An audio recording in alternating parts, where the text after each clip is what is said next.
Oh, shalom, brothers and sisters, family of Israel. I'm just looking for my. I didn't hook up my mouse. See, I'm looking on the side of my computer here. I don't see the connection. I gotta find that. I was gonna use it. Oh well. So yeah, here we go. I'm gonna be sharing real briefly on Galatians chapter 6, verse 9, where we read uh, about where I say often I say it at the end of my messages. You hear me say, and remember, let us not become weary in well doing, for we shall reap if we faint not.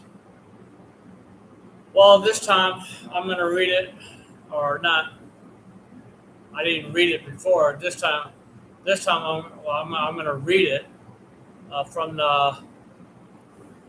what we got here is the eighth. Well, it's the Restoration Scriptures, true name, eighth multicolor edition, Genesis through Revelation. Uh, the Living Vine Covenant version, larger print, like my eyesight. Larger print is what I wanted, but I believe they're all large print. If you get this edition, it says the set apart scriptures of the nation of Israel in restoration. Okay, the set apart scriptures of the nation of Israel, not the set apart Christian to the nation of Israel.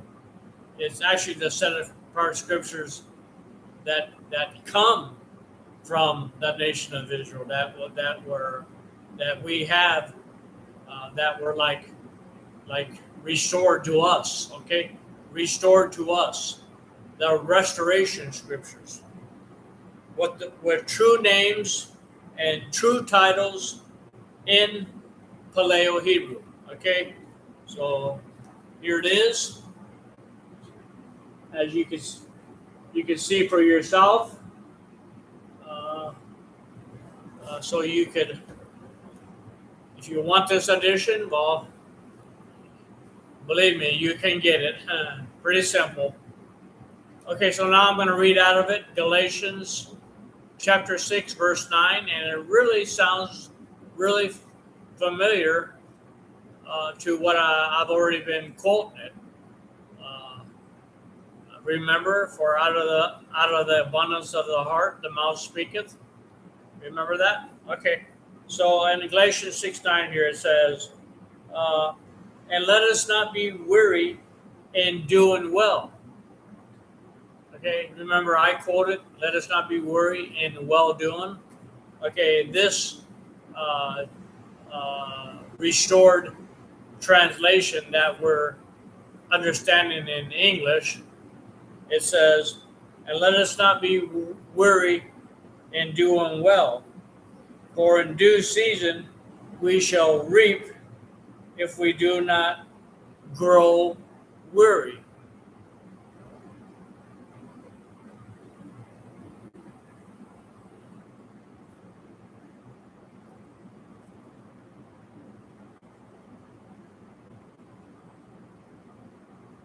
So I just want to read the following verse 10. But before I do that, I'm going to do a quick glossary. Glossary.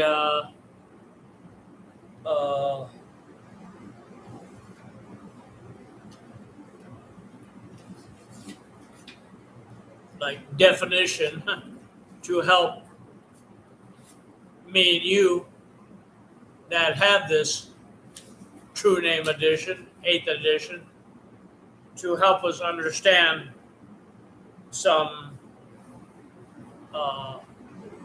Hebrew words. Okay, so what I have here is I'm going to read verse 10 now. Okay, verse 10. Yeah, I've always quoted verse 9, Galatians 6:9. But we don't want to just stop there, okay?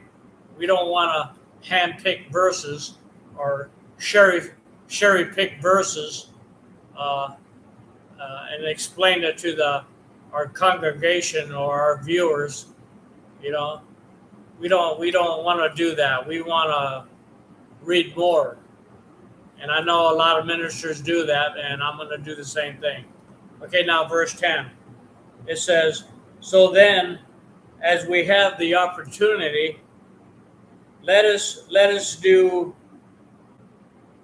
tuv, Tuv, but it's probably pronounced like I would say like not necessarily tuv, but uh, uh, more like tuv, almost something like that.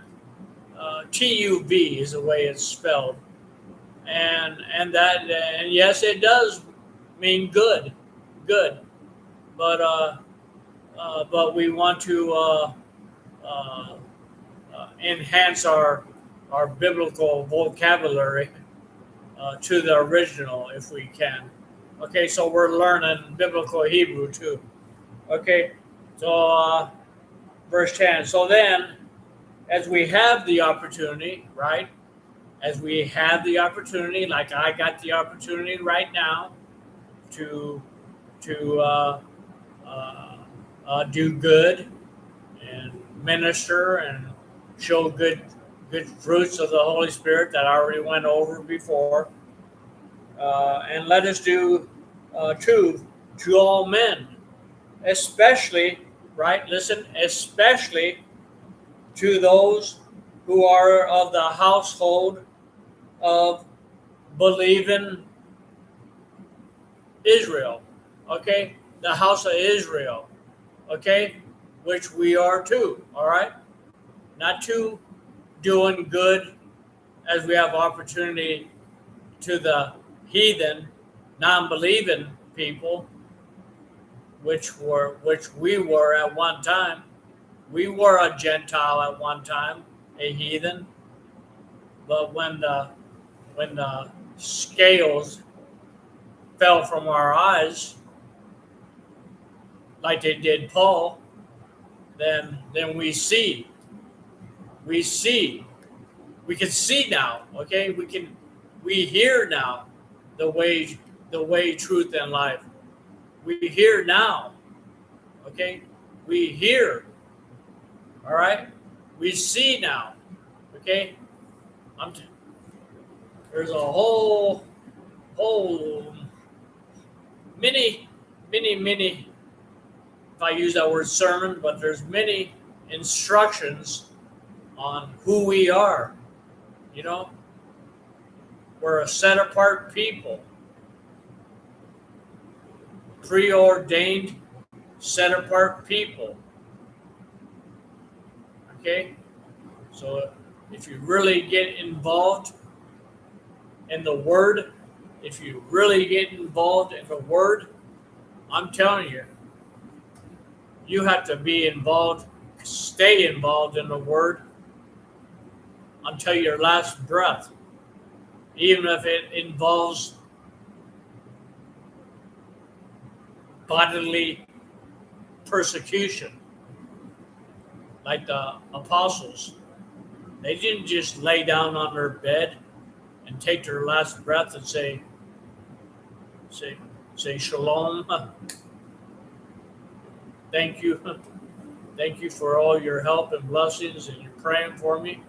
Nah, some of them were, we read in Hebrews what happened to the first followers.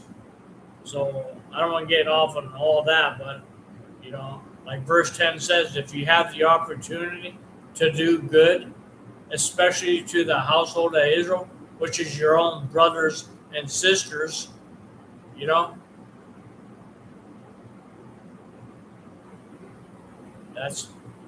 that's what I wanted to share with Galatians 6:8.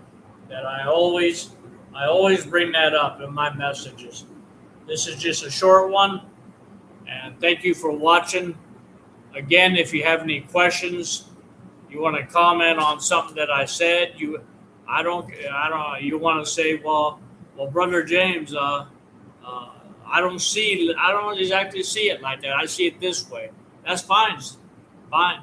If you want to say, well, uh, something like that in reference to that, if you want to, I'm not telling you, uh, to comment and say was a blessing that helped me. Your message. I'm saying on the other hand, if you want to, like a brother or a sister, you want to say, well, Brother James, I've been taught this or that. I see it this way. Can you explain to me further? Am I seeing right, or am I seeing correct too, or what? Okay. Well, thank you. Thank you again for watching. Again, shalom aleichem, peace unto you, and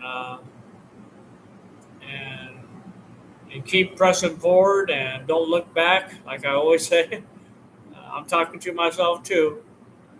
And thank Yahuwah for all the blessings you have. Remember, they all came from Him. Uh, and especially do good to your neighbors. Love one another as you love yourself. Love Yahuwah first.